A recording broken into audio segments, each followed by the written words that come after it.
All right. Let's talk about what everybody wants to talk about. I think they've been begging for us to talk about this for a long time. Koroks. It's Korok's return in Tears of the Kingdom. I don't Korok's know. return. I felt like really. I I'm just gonna say I felt really disappointed in Nintendo for bringing Koroks back. Like I know they had those little backpack guys, and that was fine, but there was 100 of them on top of the 800 other ones that you still have to get. I thought the puzzles were definitely better. Like they had some improvement from the first ones, but and I thought it was cute that some of the puzzles were like the opposite of what you did in Tears. I would remember finding a rock where I was like, I distinctly remember pushing this rock down the hill, and now I have to take it back up to the hill and put it back where it was in Tears. So I thought that was kind of cool, like the continuity of that. But I was really disappointed that Nintendo did this again, because I was defending Koroks in Breath of the Wild. They were not well received, I don't think. I think people thought they were fine, but 900 was ridiculous. Mm-hmm. And it's one of those things that Nintendo was like, we don't care. We're just going to do it again. And I'm like, I don't really like that. So it was one of those things where I was like, I know I'm going to do it just this once because I want to 100% my game, and like 50% is Koroks. Right. But I really don't like doing this anymore because it's just too much. It's an astronomical number. Let me stand on my soapbox for a second here. I want to defend Koroks in Breath of the Wild, like you. I didn't personally do all of them, but I understand why Koroks are in these ginormous open world Zelda games. Mm-hmm. You want to add value to your player. You want to give them a reason to keep exploring. You want to keep them busy. You want to have something in your overworld for the player to do. I understand that. And I think that in Breath of the Wild, while excessive and while the reward was ridiculous, I think that it was like something good to have. And everybody makes fun of the golden piece of poop, as they should, because it's a terrible reward.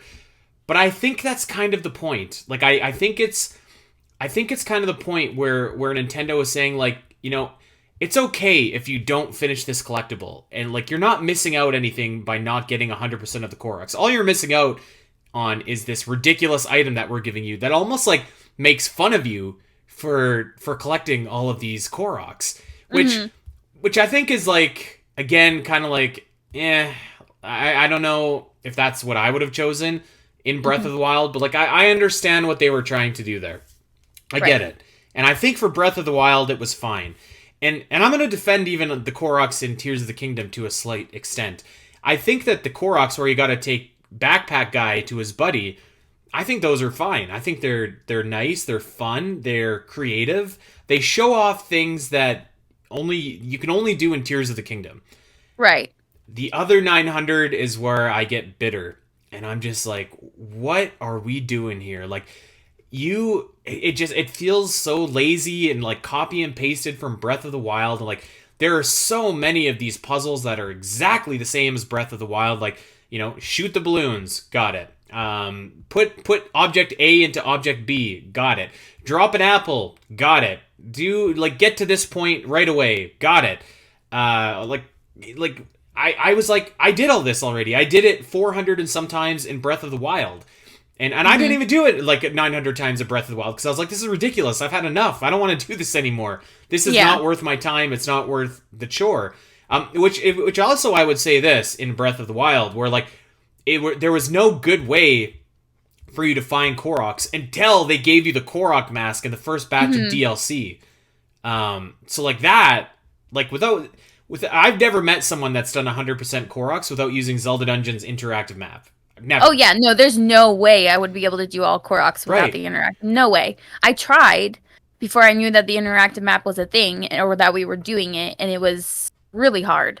And my point to that is like, you should be able to do this collect-a-thon without using Zelda Dungeon's interactive map. Like, you should be able to do this on your own. Yes. You know, the Golden Skulltulas and Ocarina of Time, like, they're not always easy to find, but they make a noise, so you could follow the sound to find them, you know? And some of them were tricky. 100%. So I feel like very... I don't know, like frustrated. I don't even know if frustrated is the right word, but I was just like, I was like, surely like something different with Koroks has to happen, right? Because Nintendo was very careful. Like they never outwardly said in the marketing, like, "Hey, Koroks are back, woo!" I think that they knew that this is just going to be like kind of poo-pooed on a little bit, and as it should. The only thing that people started to understand about the Koroks was when you saw the one in the playthrough that Eiji Aonuma did a few weeks before the release. You saw a Korok, but he was out in the open and he had a backpack and and you could see the bubble that said, "I need to get to my friends." So you're like, okay, Koroks are back, but there's a different thing going on with them, which there was, but only for 100 of the 1,000, like the 900. There's 1,000 seeds, but 100 of them give you 2. So right, it's one of those things where in Breath of the Wild, I felt really accomplished because I did it, because it's such a huge asinine number that I was like, this is really cool that I did it. And I did it a few times because I'm dumb. But like, but in Tears, I was like, we can't be serious. Why are we doing this again? Why? And I think frustrated is a good word. I think it's like you always say, there's two things that can be true at once. You can love Tears of the Kingdom and everything that it's done for the Zelda series, but there's stuff you could be frustrated with it in it as well. And Koroks is one of my frustrations where I was just like, I can't believe we're doing this again. You know, it's not. I did it once, so I can have the accomplishment, so that I have my 100% file, but it's not worth it. It's really not. Right.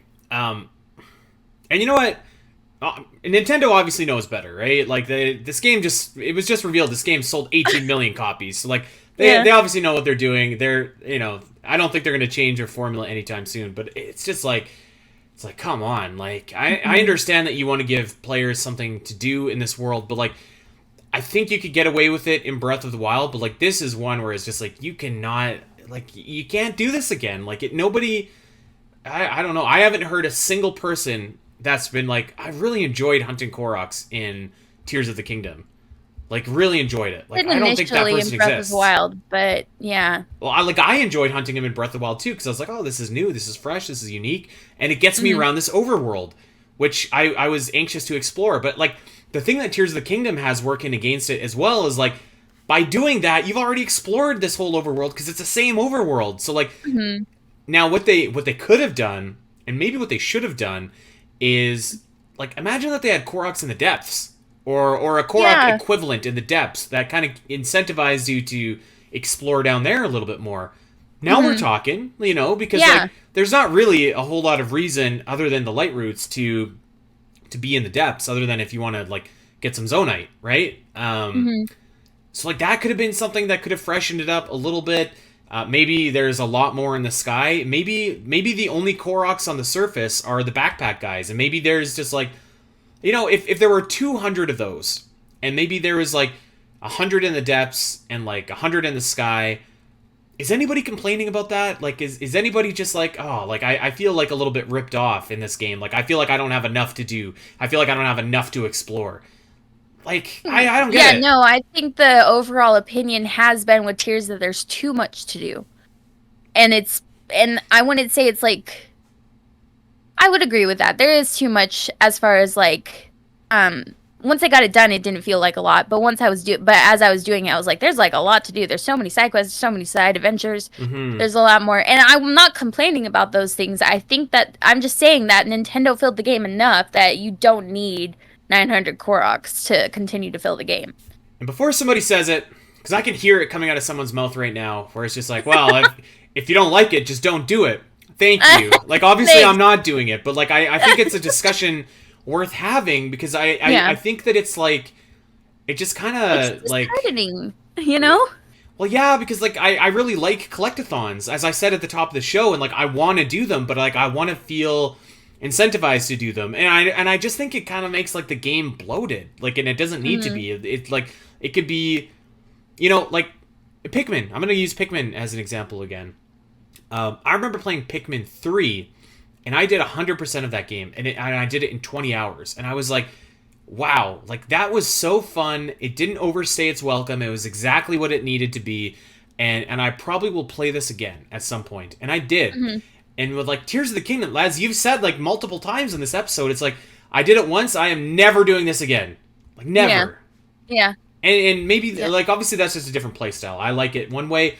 obviously a lot of players are fine with the system that Nintendo has implemented. I guess I just like I guess I just miss like being able to fully 100% a game like a Zelda game and like having something worthwhile to show for doing it and having it not be like a complete chore. And I think there's an element to every collectathon that's like a little bit of a grind, right? Like even Skulltulas, when you get down to like the final couple, it's just like, oh god, I just want to get this over with. And the ending reward isn't that great, but it's 100 of them.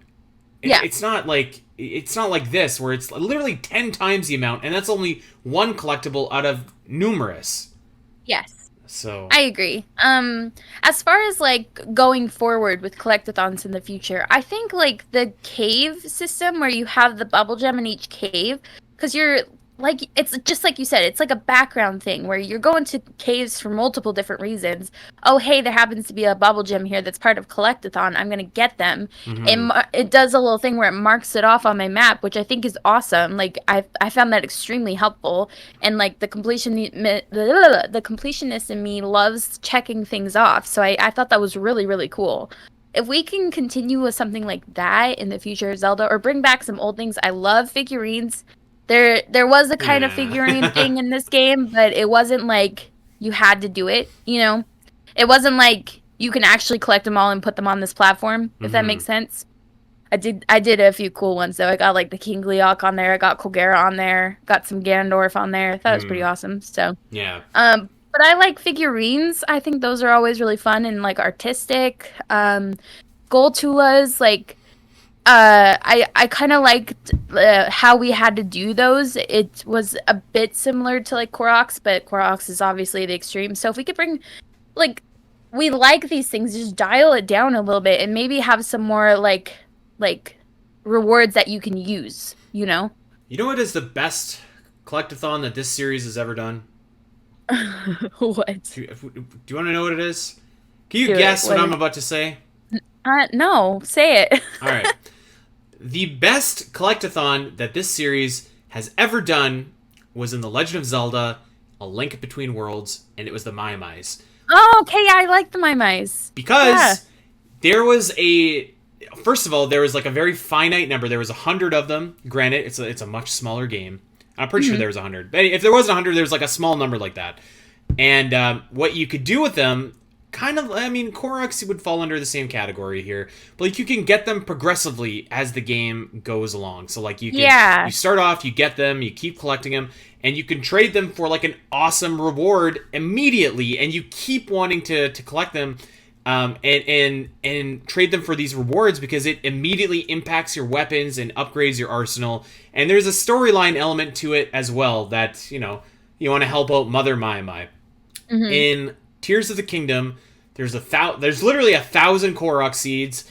Nobody likes Hestu. Nobody cares about that. Korok Forest looks fine to me. They don't need to find their way home. We already did it once. Like, if we collected 100 Mai-Mais in A Link to the Past and then did it again in Link Between Worlds, I'd just be like, come on, like, what are we doing here? Yeah. But, like, the reward is, I don't know, not great because it's like, I feel frustrated that I can't just have X amount of weapons in my arsenal anyways at any time. Yeah. And I know that like this is such a different style game that you have to make different stylistic choices. I get all that. Nobody say that. I understand. And I understand that you don't have to do all of them if you don't want to. And I understand that you want to keep players busy in this big open world. But man, I think it sucks that they brought Koroks back. And I agree. I'm sure that like if and when they make another open world Zelda game, first of all, I don't think that there's any possible way that they could ever do a third Breath of the Wild. I saw a daily debate on Zelda Dungeon. It was like if Nintendo ever did a third Breath of the Wild Hyrule map, how could they get away with it? And my immediate answer is like I don't think they could. I really don't think they could. Either. I think we talked about this with another Zelda podcast, is if they went somewhere else, like if you want to keep the same art style, the same kind of story, have the same Link and Zelda, but dealing with a different threat, just take them to a different place, like the Termina to Hyrule in Majora's Mask. You know what I mean? Like they could have a third game and make this like a trilogy. Just if for the love of God, if you put it in the same Hyrule, I don't think that's gonna fly again.